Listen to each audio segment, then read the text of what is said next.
નમસ્તે. નમસ્તે. આજે આપણે રાશિનો જે સફર શરૂ કર્યો હતો મેષ રાશિથી 12મી રાશિ મીન રાશિ પર પહોંચી ગયા છે, છેલ્લી રાશિ. અને છેલ્લી રાશિ જે છે એ મીન છે ને મીનના શબ્દો છે દ, ચ, થ અને ઝ. પણ મીન રાશિ વિશે પહેલાં આપણે જાણીએ કે વાત કરીએ એ પહેલાં આપણે પેલા બહેનનો પ્રશ્ન લેવાનો છે કે જે એકચ્યુઅલી કુંભમાં લેવાનો હતો પણ લઈ નથી શક્યા. એ બહેનનો પ્રશ્ન છે કે એ પોતે મીન રાશિના છે અને એમના પતિ છે તે વૃશ્ચિક રાશિ અને સિંહ લગ્નના છે. એટલે એમને એમ લાગે છે કે એ બંનેનું જે સામંજસ્ય છે એ થોડું અઘરું રહેતું હોય છે, કારણ કે એ મીન રાશિ જળની રાશિ છે અને એ સિંહ અને વૃશ્ચિકની સામે ઝીંક ઝીલી નથી શકતી, તો એની સાથે કઈ રીતે વર્તવું અથવા તો કઈ રીતે એની સાથે ડીલ કરવું એ હજી પણ એમને લગ્નના 27 વર્ષ પછી પણ સમજાતું નથી. તો આ વિશે આપણે એમને શું કહીશું? આ પ્રશ્ન આપણે એટલે લઈએ છીએ કે આ પ્રશ્ન ઘણા ન હોઈ શકે, કારણ કે જે કમ્પેટિબિલિટી છે, જેમ આપણે તમે વાત કરી હતી કે એમણે બેને પૂછ્યું છે કે વૃશ્ચિક રાશિને ધન સિંહ લગ્ન, હા, જ્યાં તમને આ રીતે કોમ્બિનેશન જોવા મળે અને સામે તમને પછી જ્યારે ગુરુની રાશિ મીન જોવા મળે, એમનું મીન રાશિ ને મીન લગ્ન છે, તો ત્યાં સામે એક તરફ આપણે કહીએ છીએ કે સૂર્ય મહારાજ અને મંગળ છે અને આ બાજુ ગુરુ છે. આમ તો ત્રણેય મિત્રો છે એકબીજાના, પણ જે લોકોના સ્વભાવ પ્રભાવ પ્રકૃતિ છે એ બહુ વિપરીત છે. બરાબર. કારણ કે એ લોકોની જે સોચ કહીએ, જે વિચારવાની પદ્ધતિ કહો, માઇન્ડસેટ કહો, માનસિકતા કહો, એ બહુ ડિફરન્ટ છે. હવે જેમ આપણે વાત કરી કે સિંહ રાશિ અને વૃશ્ચિક રાશિ જે બંને રાશિઓ છે, એમનું લગ્ન પણ છે વૃશ્ચિક, પણ એ બંનેમાં તમને જે જોવા મળે છે, જે સામાન જે છે એ છે કે બંને સ્થિર રાશિના છે, એટલે સ્ટબન છે. ત્યાં ખૂબ સ્થિરતા છે એ લોકોના વિચારોમાં, એ લોકોના એક્શનમાં, બધી જ વાતમાં. એટલે એટલી બધી દ્રઢતા હોવાને લઈને થોડા જિદ્દી હોય, અમુક વસ્તુમાં એકના બે ન થાય, પોતાની વાતનો જ આગ્રહ રાખે, એ ટાઈપનો નેચર તમને જોવા મળે. ઓબ્વિયસલી સામેવાળું જે પાત્ર છે એને જ એડજસ્ટમેન્ટ કરવું પડે. આમ પણ જે બેન છે એ મીન રાશિ ને મીન લગ્નના છે. હવે જે મીન જે રાશિ છે, આપણે સૌથી પહેલાં તો એ સમજી લઈએ કે આ જે મીન રાશિ છે એ બિલકુલ ઇંગ્લિશવાળું મીન નથી. એ લોકોમાં એ મીન છે જ નહીં. બરાબર. હા. તો આ લોકોનો જે સ્વભાવ છે એકદમ લાગણીવાળો, ઇમોશનલ, નાની નાની વાતમાં હર્ટ થઈ જવાવાળા, એ લોકોમાં પણ સતત લાગણી અને પ્રેમનું એક ઝરણું વહેતું જ રહેતું હોય છે, એ ટાઈપનું જળ પ્રકૃતિ છે. તો સામેવાળો વ્યક્તિ એને બહુ હાર્શ લાગી શકે, એને એમ લાગે કે આ વ્યક્તિ મારી કોઈ વસ્તુમાં મારી સાથે એડજસ્ટ થતી નથી. એ થશે પણ નહીં, તમે એ આશા તો મૂકી જ દેજો. પણ હું તમને એટલું કહી શકું કે એમનો જે સ્વભાવ છે, તમે એમની સાથે જેટલા વર્ષોથી રહી રહ્યા છો, 27 વર્ષ, તો તમને એમની અમુક નબળાઈઓનો ખ્યાલ હશે. જો એ ખ્યાલ તો તમને હશે જ. બાકી હું જો એમની નબળાઈઓ કહું તો એ લોકોને જે પસંદ છે એ ઓથોરિટી ને પાવર પસંદ છે, એને સત્તા પસંદ છે, એનું પોતાનું ધાર્યું થવું જોઈએ એ પસંદ છે. તો આ જે ગુણ છે એને લઈને દુનિયામાં, સમાજમાં એની પોતાની છબી કેવી રહે છે એની માટે એ લોકો કોન્શિયસ રહે. બરાબર. એટલે તમારે આ વસ્તુનો ઉપયોગ કરવો જોઈએ. એમની જે નબળાઈ છે એને કઈ રીતે ઉપયોગ કરવો, હવે એ બધું તો હું એટલું ડિટેલમાં ન કહી શકું, પણ તમને એ વસ્તુ વાપરતા આવડવી જોઈએ. ડિપ્લોમેટિકલી થોડું ડિપ્લોમેટિક થવું પડે, થોડુંક એમના માટે શું ભલાઈની વસ્તુ છે, કારણ કે તમે એને કોઈ વસ્તુ તો સખતાઈથી તો કહી જ નહીં શકો, કારણ કે એ સમજશે પણ નહીં ને માનશે પણ. પ્રેમથી તો કોઈક વ્યક્તિ પીગળી શકે, બદલાઈ શકે. પ્રેમથી તમે ઓફકોર્સ એને કહી શકો છો, પણ એ ખાલી પ્રેમ પણ નહીં ચાલે, કારણ કે એને એ વેવલા વેડા પણ લાગશે. એ એમ કહેશે કે ભાઈ તું તો આખો દિવસ જ્યારે જોવે ત્યારે આવી જ વાતો કરતી હોય છે. એટલે એને સાથે થોડું ડિપ્લોમેટિક થવું પડે કે ભાઈ આ કેવું છે, થઈને બેલેન્સ રહીને. બરાબર. જેને જે વસ્તુ ગમતી હોય ને એ વસ્તુ જ એને કહેવી જોઈએ. એટલે જેમ કે એમનો જે ગુણ હોય એને શું પસંદ છે, માન સન્માન, લોકો રિસ્પેક્ટ આપે, લોકો મને વાહ કરે મારી, એ પસંદ છે. તો થોડા ફૂલ ચડાવો હોય ને, થોડું એને એ રીતે એની જે ક્વોલિટી છે એને વધારે એનહાન્સ કરીને એમને કહો કે ભાઈ હા તમારામાં તો આ સાચે ગુણ છે, તમારામાં આ તમારો જે આત્મવિશ્વાસ અને છે બહુ બીજું કે સારો એમને છે. જે કદાચ લાગણી વેળા ન પસંદ હોય તો તમે થોડોક કંટ્રોલ રાખો પોતાના હા, ઉપર, તમારે બરાબર? પોતે, હા ઓફકોર્સ તો તમે એમને સમજી જ ગયા હશો કે એમને હા, કઈ તો વાત 27 વર્ષ ઇરિટેટ કેવી રીતે કરતી વિતાવી હશે, શકાય, બરાબર. એમને તમારી કઈ વાત ઇરિટેટ થતી હશે. તો તમારે એ રીતે તમારી જાતને થોડા ચેન્જીસ લાવીને તમારો જે મંતવ્ય છે એને થોડું સ્ટ્રોંગલી, કારણ કે પોતાની માટે સ્ટેન્ડ લેવું જરૂરી છે. બરાબર છે. હા, પછી તમે એ પણ નહીં લો તો પછી કોઈ તમને આમાં સુધારો નહીં લાવી શકો. એટલે તમારે થોડું પોતાનું સ્ટેન્ડ લો, થોડી તમારી જે વાત છે એનો જે ટોપિક હોય એને થોડું મક્કમતાથી એમની સામે રજૂ કરો કે આ રીતે મને લાગે છે, તમારી ઈચ્છા પ્રમાણે જ આપણે ચાલશું, પણ મારું આ મંતવ્ય છે, તમે વિચાર કરી જુઓ તમને કેવું લાગે છે. કારણ કે એ રીતે જ તમારે પ્રેઝન્ટ કરવું પડશે વાતને, બરાબર. તો જ સામેવાળી વ્યક્તિ એના પર વિચાર કરવાનો, કન્વિન્સ થવાની તો પછીની વાત છે, પણ એના પર વિચાર કરશે. બરાબર. એ રીતે હા, આપણે કહી એટલે શકીએ. અઘરું છે પણ ઇમ્પોસિબલ નથી. ઇમ્પોસિબલ નથી, ના. એટલે કોઈ પણ બે વિરુદ્ધ સ્વભાવની વ્યક્તિઓ હા, એકબીજાને સમજીને ચાલે તો, કારણ કે આપણે ત્યાં તો એટલે તમે લવ મેરેજ કરો અથવા તો અરેન્જ મેરેજ કરો તો બી એવું તો હોઈ શકે ને કે બે વિરુદ્ધ સ્વભાવની વ્યક્તિત્વ હોય, અને વિરુદ્ધ સ્વભાવ એટલે કે તમારી રાશિ ને આ બધું પણ જુદું જુદું. એટલે આમ તો આપણે માનતા કહીએ છીએ કે ઓપોઝિટ અટ્રેક્ટ્સ. હમ, કારણ કે તમારામાં જે કમી છે ને એ તમે તમારા લાઈફ પાર્ટનરમાં શોધો છો, બરાબર. અને એ તમારી કઈ રીતે પૂરક બની શકે હમ, એની માટે હંમેશા તમે બરાબર આ છે. જ હા, દરેક આપણે- વ્યક્તિમાં હા, આ જ જોવાનું હોય છે બરાબર કે છે. જે મારી કેપેસિટી નથી એ એનામાં છે કે નહીં, રાઈટ. અને એ મારી કઈ રીતે પૂરક બની શકે. કારણ કે જે લગ્ન છે ને, મેરેજ જે ઇટસેલ્ફ જે કોન્સ્ટિટ્યુશન, આખી જે ઇન્સ્ટિટ્યુશન છે ને, એને આપણે શું કહીએ છીએ કે તન મન અને આત્માનો સહચર્ય, હા, એને આપણે કહીએ છીએ. હવે જ્યારે બરાબર. તમે એક વ્યક્તિ સાથે આખું જીવન કાઢવાના છો, 24/7 આખું જીવન એની સાથે તમારે કાઢવાનું છે, બરાબર. તો તમે જેમ કીધું કે તન અને મનનું તો અહીંયા આપણને કોમ્પિટેબિલિટી એવી નથી મળી રહી. કારણ કે અહીંયા સામે જે છે એ સૂર્ય અને મંગળ બંને અગ્નિ તત્વ અને સ્થિર રાશિઓ છે, અને તમે જ દ્વિસ્વભાવ છો અને જળ તત્વ છે, એક્ઝેક્ટ ઓપોઝિટ છો, અગ્નિનું ઓપોઝિટ છો. બરાબર. એટલે જે ઠંડક છે, જે માનસિક રીતે જે શાંતિ રાખવાની છે તમારે જ રાખવાની છે, એ આપણે સમજીએ છીએ. પણ તમે પણ તમારી જે વાત છે કે જે પણ તમારું મંતવ્ય છે એને એ વ્યક્તિ સામે થોડું સ્ટ્રોંગલી રજૂ કરતા શીખો. તમે પોતાનું સ્ટેન્ડ આપો.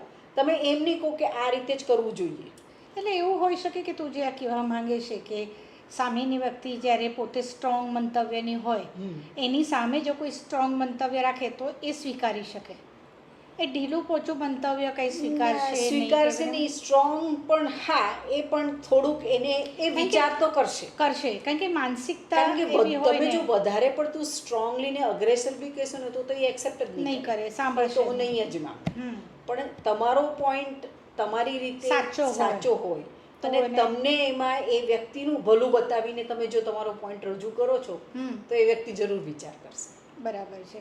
આ તો પતિ પત્નીની વાત થઈ, હા. પણ બાળક પણ હોઈ શકે તમારું આવું, તો પણ તો એ જ પ્રોબ્લેમ આવવાના છે.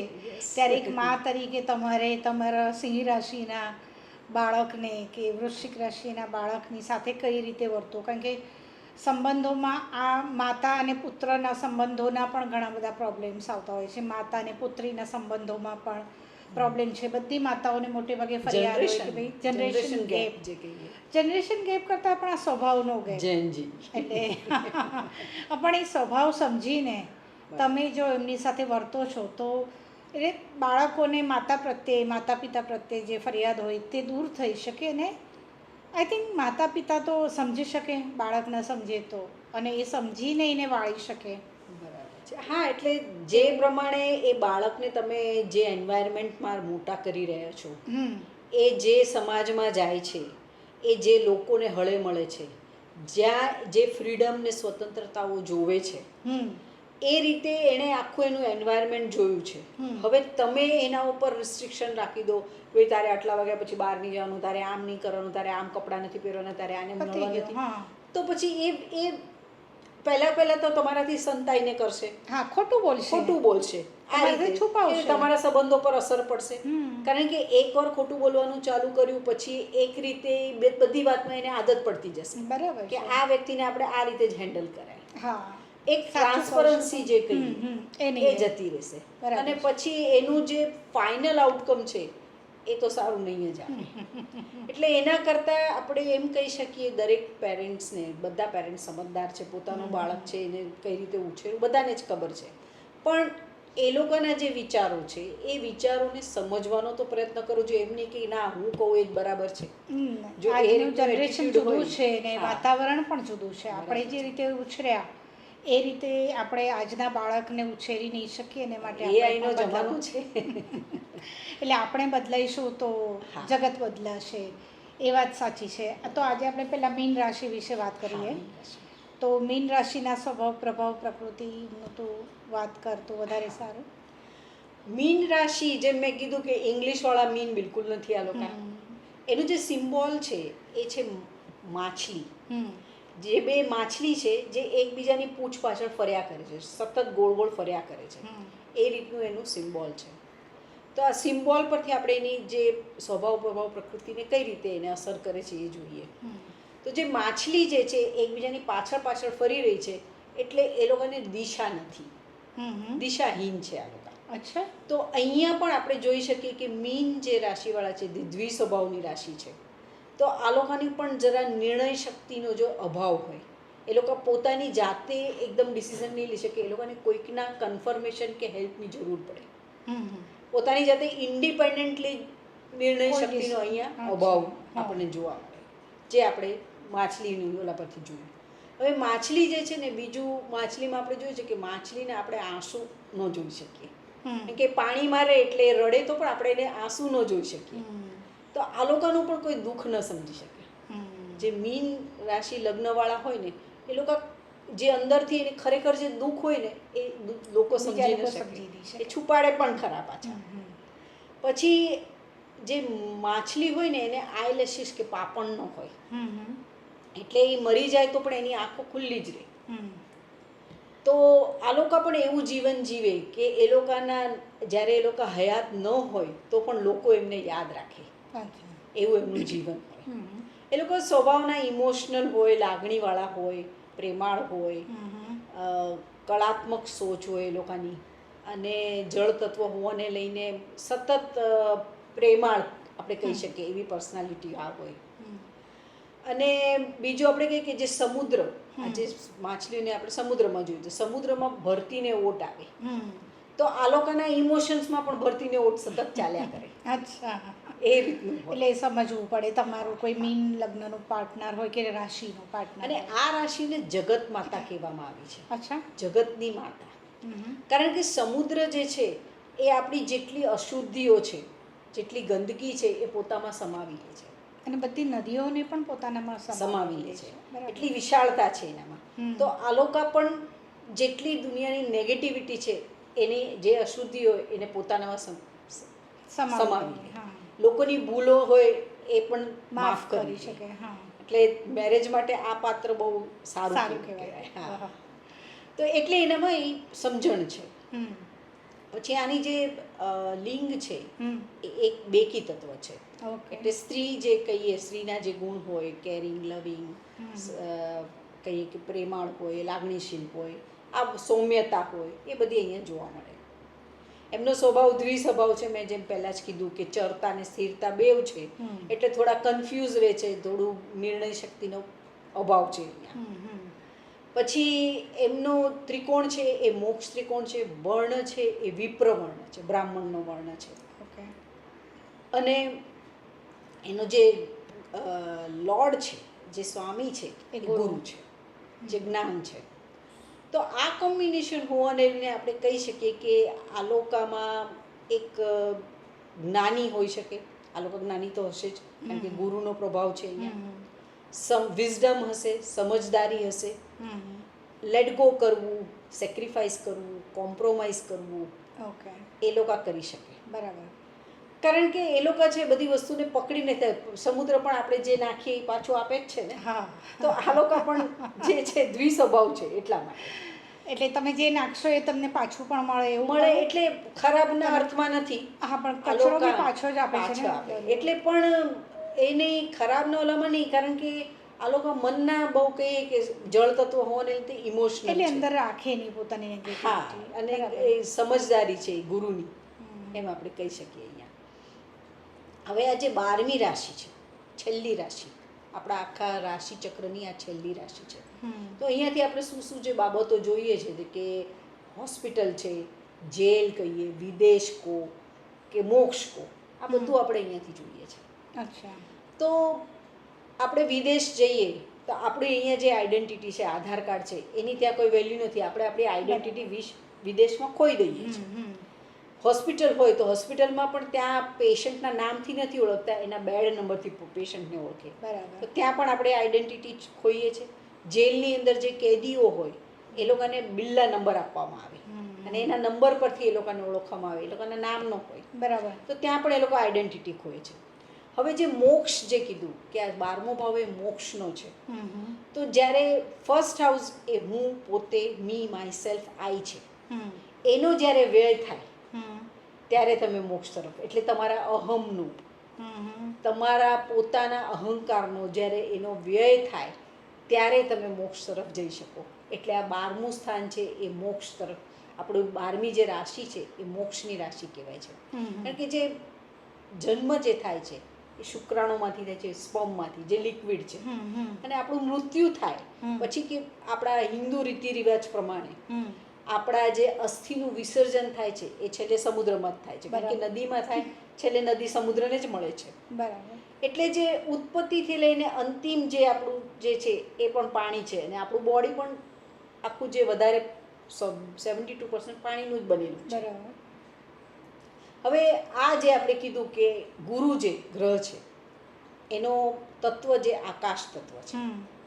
ગુરુનો જે ગુણ છે એ શબ્દ ગુણ છે. એટલે અહીંયા શબ્દ ભંડોળ સારું છે, એટલે જ્ઞાની છે આ લોકો.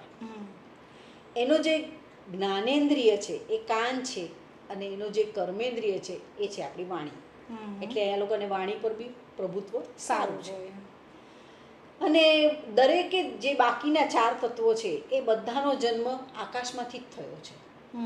જે બાકીના જે 5 આપણે કીધું કે આકાશ એ મૂળ છે. આકાશમાંથી વાયુ, વાયુમાંથી અગ્નિ, અગ્નિમાંથી જળ, અને જળમાંથી પૃથ્વી. અને જે એનું અંતિમ, એની જે પૂરું થશે, જે ડિસ્ટ્રક્શનની જે સાયકલ છે એ ઉલટી છે. કે પૃથ્વી પાણીમાં સમાઈ જશે, પાણી છે અગ્નિમાં સમાઈ જશે, અગ્નિ વાયુમાં, અને વાયુ આકાશમાં. એટલે આ જ ક્રમમાં એની આપણે કહીશું કે લય પણ થશે એનો. ઓકે. તો આકાશ તત્વ છે, જે જ્ઞાન છે, જે ગુરુનું તત્વ છે, શબ્દ છે, ત્યાં સમજ છે, ભાગ્ય છે, આપણી કહીએ કે સમજદારી, વિઝડમ, આ બધી વસ્તુ આપણા ગુરુમાં છે. અને આ જે ગુરુનું જે પ્લેટફોર્મ છે, 12 નંબર જે રાશિ છે, ત્યાં શુક્ર મહારાજ ઉચ્ચત્વ પામે છે. અચ્છા, ઓકે. શુક્ર જે પ્લેનેટ છે એ ભોગનો પ્લેનેટ છે.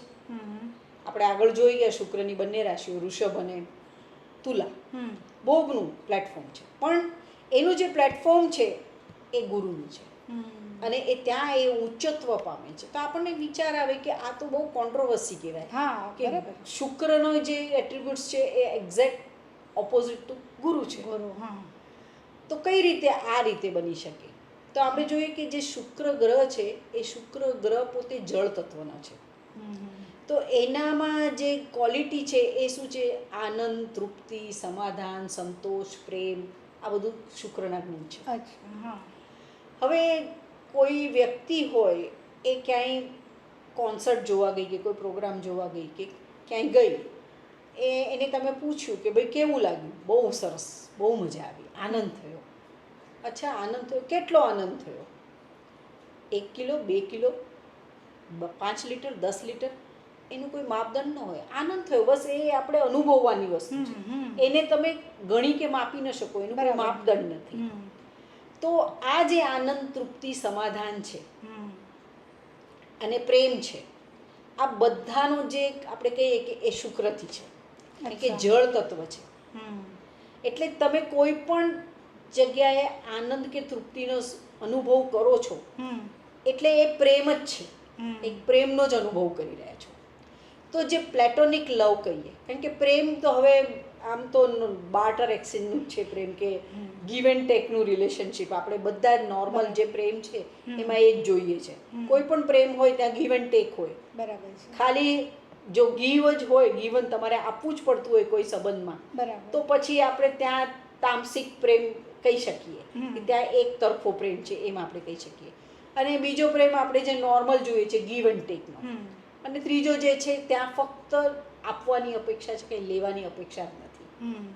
એ પછી ઉચ્ચ કક્ષાનો પ્રેમ આપણે કહી શકીએ. તો બરાબર. જે પ્લેટોનિક લવ જે કહીએ છીએ એ આ શુક્રનો લવ છે, પ્રેમ છે. હમ. એટલે અહીંયા શુક્ર મહારાજ આ પ્લેટફોર્મ પર ઉચ્ચના થાય છે, જ્યારે બુધ મહારાજ છે હમ. એ અહીંયા નીચના થાય છે. ઓકે. કારણ કે બુધ એ બુદ્ધિ છે. હમ. આપણે જેમ વાત કરી કે જે મીન રાશિવાળા છે ક્રિએટિવ છે, સાહિત્યકાર જો કહો, પોએટ કહો, આપણને સૌથી સારામાં સારી જો એનું એક્ઝામ્પલ હોય ને તો રવિન્દ્રનાથ ટાગોર છે. હમ. રવિન્દ્રનાથ ટાગોર એ જે નોબેલ પ્રાઇઝ વિનર હતા, એમણે જે આપણને સાહિત્ય જે આપ્યું, તો એ મીન લગ્ન. મીન લગ્નવાળા. ઓકે. એટલે એનામાં એ જે ઇમોશન્સ, જે પ્રેમ, જે ફિલિંગ્સ, જે એમનું જ્ઞાન એ એમની કૃતિઓમાં આપણે દેખાય જ છે. બરાબર છે. એટલે આ રીતે હોય. અને જે આપણે વાત કરી કે બુધ જે મોસ્ટ કેલ્ક્યુલેટિવ પ્લેનેટ છે, બુદ્ધિથી ચાલનાર પ્લેનેટ છે, ત્યાં ઇમોશન્સની કમી છે, હમ. હમ. જે બધી ગણતરીમાં માને છે, એટલે એ અહીંયા નીચત્વ પામે છે મીન રાશિમાં. તો આના પ્રમાણે એમ કહી શકાય કે આપણે કોઈને જોઈને થોડોક એના વ્યક્તિત્વનો ખ્યાલ આવી શકે. એક વખત આપણે વાત કરતા હતા કે ધીરુભાઈ હા. અંબાણીને. હા, એટલે દેખાવ પરથી તમે એટલું સમજી શકો કે કોઈ વ્યક્તિ શ્યામ વર્ણ છે કે ડાર્ક એનું કોમ્પ્લેક્શન છે, તો આપણે એમ શનિનો? સમજી શકીએ કે શનિનું કનેક્શન છે અહીંયા. હમ. તો કેમ મુકેશ કે શનિ- અંબાણીમાં પણ હશે. હા, શનિ એનો જે રંગ છે કાળો છે, હમ. શ્યામ છે. એટલે શનિ સાથે જો તમારા લગ્નનું કનેક્શન થતું હોય તો ત્યાં તમને જે ફિઝિકલ બોડીમાં તમારો જે કોમ્પ્લેક્શન હોય એ શ્યામ હોઈ અને શકે. શુક્રનું કનેક્શન હોય તો એ હા, દેખાવ શુક્રનું, ચંદ્રનું, ચંદ્ર પણ તમને ગૌરવર્ણ આપે છે. અચ્છા. અને શુક્ર પણ તમને રૂપાળા બનાવશે. બરાબર. ઘણીવાર તમારા ફીચર્સ એટલા બધા શાર્પ ને સુંદર હોય કે તમારો ફોટોજેનિક ફેસ હોય, બરાબર. એ શુક્ર છે. હા, બરાબર. એટલે કહી શકીએ આપણે. તો એ રીતે તમે ફેસથી કહી શકો, પણ બિહેવિયર અને એની વિચારોથી તમને વધારે સમજણ પડે કે અચ્છા. એનું ઇન્ક્લિનેશન કઈ રાશિ તરફ છે ઓહો. એ આપણે જાણી શકીએ. હવે આ જે મીન રાશિ છે એનો જે બોડી પાર્ટ આવે એ આપણા ફૂટ સોલ છે. હમ. હમ. આપણા બોડીના જે પગના તળિયા છે એ આપણું 12મી રાશિ છે. હમ. તો આપણા જે પગના તળિયા છે, જીવનભર આપણે જ્યારથી ચાલતા શીખ્યા ત્યારથી આપણે જીવીએ ત્યાં સુધી ચાલીએ છીએ. હમ. પણ આપણા પગના જે તળિયા છે પૃથ્વી છે, એ પૃથ્વી સાથે ચાલીને પણ ઘસાતા નથી. હમ. એનું કારણ એ છે કે જે આપણું મીન રાશિ છે એની અંદર જે નક્ષત્ર છે, પૂર્વ ભાદ્રપદ, ઉત્તર ભાદ્રપદ અને રેવતી. હમ. તો જે ઉત્તર ભાદ્રપદ અને રેવતી છે એ બંને નક્ષત્ર ચંદ્ર, એનું જે તત્વ છે એ જળ તત્વ છે, હમ. હમ. જેને લઈને આપણા જે ફૂટ સોલ છે એને ગાદી મળે, કુશન મળે છે. હમ. અને એ લાઈફ ટાઈમ કોઈ દિવસ ઘસાતી નથી. હમ. એટલે આપણા પગમાં આપણે કોઈ દિવસ આપણે એમ નહીં કહીએ કે આપણા પગ ઘસાઈ ગયા. હા.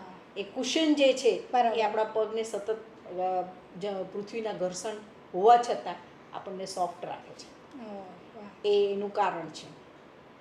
પછી જે ગુરુના જાતકો છે, જેમ મેં કીધું કે લેટ ગો કરવાવાળા છે, જતું કરવાવાળા છે, માફ કરી દેવાવાળા છે, લોકોની ભૂલ પોતે સંતાડી લે, આઈ મીન સામેવાળાની જે ભૂલ હોય, અવગુણ હોય, એને, હા. સમાવી લે, એ ટાઈપની લેટ ગો કરવાની પ્રકૃતિ છે. બરાબર.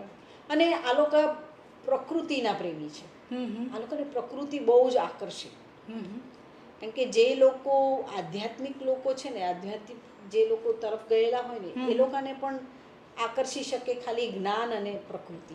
ઓકે. કારણ કે એ લોકોને કાંઈ મટીરિયલિસ્ટિક વસ્તુઓ સાથે બહુ કંઈ લેવા દેવા ના હોય. આનંદ બરાબર. એટલો ન આપી શકે જે એ લોકોને આ પ્રકૃતિ અને આપી શકે. બરાબર. તો આ લોકો પ્રકૃતિ પ્રેમી છે, હમ. જે મીન રાશિવાળા લગ્નવાળા છે.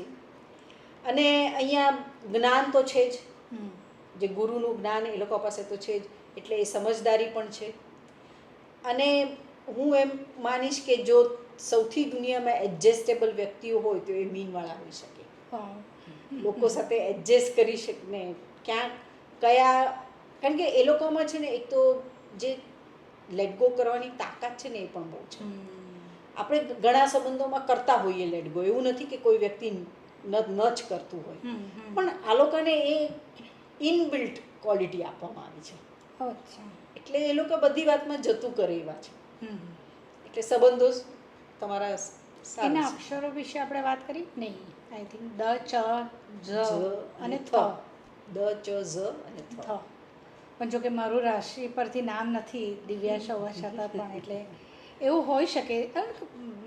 અમે નાના હતા ત્યારે એવું બધા કહેતા કે તમારું રાશિ પરથી નામ ન હોય ને તો તમે વધારે દુઃખી થાઓ. હા, એટલે એમ કે એક તો તમને જે રાશિ હોય એનું ભોગવવાનું, પ્લસ તમારી જે નામથી પણ ખરેખર એવું હોતું ના, એવું નથી. નથી હોતું. એટલે આવું જો તમારા મનમાં હોય તો એ કાઢી નાખજો, એવું જરા પણ હોતું કારણ નથી. કે પછી તમને 30-27 વર્ષમાં 2 વાર સાડા સાતી આવી જાય. ના, એટલે તમારું લગ્ન અને તમારી ચંદ્ર રાશિ ચંદ્ર. એ જ વધારે મહત્ત્વની છે. તમારું નામ કોઈ પણ રાશિ પરથી હોય હા. એનાથી કોઈ ફરક નથી પડતો. બરાબર છે. એટલે ખરું તો તમારો જન્મ સમય અને જન્મ તારીખ અને સ્થળ સ્થળ. એ પરથી તમે, મેં પહેલા વખતે પણ કહ્યું હતું આપણે જ્યારે શરૂઆતમાં ઓળખ આપી હતી આપણે જ્યારે કે જ્યોતિષ વિશે, કે હવે તો ઘણી બધી એપ હા, છે ઓનલાઈન, ફ્રી સોફ્ટવેર મળે છે કે જેમાં તમે તમારી જન્મ તારીખ નાખો, તમારો જન્મનો સમય નાખો અને તમારા જન્મનું સ્થળ નાખો, એટલે તમને તમારી કુંડલી મળી જશે. અને કુંડલી દ્વારા તમે જોઈ શકો કે તમારી રાશિ કઈ છે, તમારું લગ્ન કયું છે. અને એ સિવાય પણ તમને જો હવે આજે તો આ 12 રાશિ પૂરી થઈ એટલે હું ફરી મળીશું એવું નહીં કહું, આગળ મળીશું આપણે, પણ આપણે એક જુદા સબ્જેક્ટ પર વાત કરીશું. અને તમારા કોઈ પણ પ્રશ્ન હશે તો આપણે એના પર જરૂર લઈશું, વાત કરીશું. અને સંબંધો વિશે વધારે વાત કરીશું, કારણ કે સંબંધો સૌથી વધારે તકલીફ આપતા હોય છે જીવનમાં. એટલે અમારો આખો આશય જ્યોતિષ શીખવાડવાનો નથી, પણ સંબંધોની ગૂંચોને ઉકેલવાની પ્રયત્ન અમે કરીશું. તમારા આવા કોઈ પ્રશ્નો હોય તો ચોક્કસ અમને લખી શકો છો. અને તમારે જો અંગત રીતે પણ વાત કરવી હોય તો અમને મેસેજમાં લખો, આપણે વાત કરીશું એ રીતે પણ, અને તમને જણાવીશું કે અમે કઈ રીતે તમારી સાથે સંકળાઈશું. આના પછી અમે બીજા ટૉપિક્સ લઈશું અને કયા ટૉપિક પર વાત કરશું એ જણાવીશું જ. પણ એ લોકોને પણ કોઈ પ્રશ્ન હોય કે અથવા તો કોઈ તમારે ટોપિક વિશે કંઈક જાણવું છે, અને એમાં પણ મોટે ભાગે આપણે સંબંધો વિશે વાત કરીએ, કારણ કે સંબંધોના પ્રશ્નો જે છે, મને લાગે છે કે આના પછી આપણે લગ્નનું લઈએ કે પાર્ટનર કઈ રીતે પસંદ કરવા, અથવા તો પાર્ટનર જ્યારે થાય એટલે તમે લગ્ન માટે કુંડલી કઈ રીતે જોવી જોઈએ, અને એના પ્રશ્નો કઈ રીતના હોય છે લગ્ન જીવનમાં, અને એ પ્રશ્નોની સાથે સાથે કઈ રીતે ઉકેલ આપણે જ્યોતિષ દ્વારા લાવી શકીએ, એના વિશે આપણે થોડીક વાતો કરીશું. કારણ કે આપણી પાસે ઘણી બધી એવી કુંડલીઓ હોય છે કે જેમાં લગ્ન થતા જ નથી, અથવા તો લગ્ન કરવા છે પણ નથી થતા, અને ક્યારેય લગ્ન જીવનમાં થયા જ નહીં, અને જેમ આપણે યા તો છૂટાછેડા થયા હોય તો એ બધું કઈ રીતે, અને એમાં કઈ રાશિના કયા ગુણોથી ને કઈ રીતે થયું હશે એ આપણે વાત કરીએ. અને એને આપણે સાયકોલોજીકલી પણ સમજવાનો પ્રયત્ન કરશું, પણ સાયકોલોજી અને જ્યોતિષને બંને સાથે લઈને ચાલીએ. એટલે આ વાત આપણે ભવિષ્યમાં કરશું. ને છતાં તમારા તરફથી કોઈ સુઝાવ હોય તો અમને ચોક્કસ લખીને જણાવો. તો ફરી મળીએ આના પછી નવા ટૉપિક સાથે. નમસ્તે. નમસ્તે.